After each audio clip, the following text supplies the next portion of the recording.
Hər vaxtınız xeyir olsun, hörmətli tamaşaçılar. Şərq TV-ni izləyirsiniz. Ölkədə və dünyada baş verən ən yeni xəbərlərlə qarşınızdayıq. Studiyada Aybəniz Səfərovadır.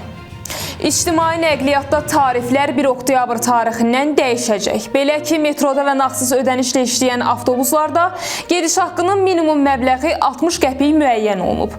Qiymət artımı metronu tam əhatə etsə də, avtobus marşrutlarının böyük hissəsini əhatə etməyəcək.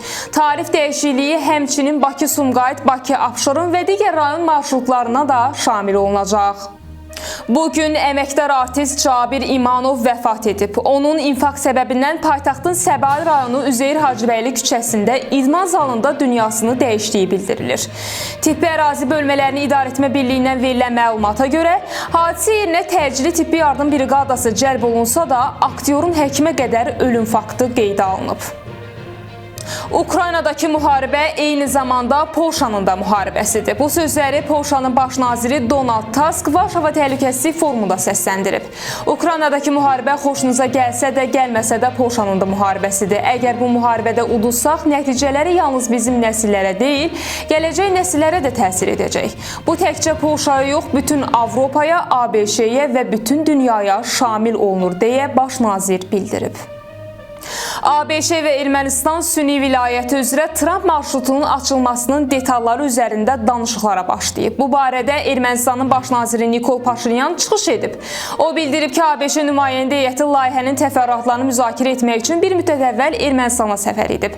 Baş nazirin sözlərinə görə hələlik konkret razılaşmalar əldə olunmayıb.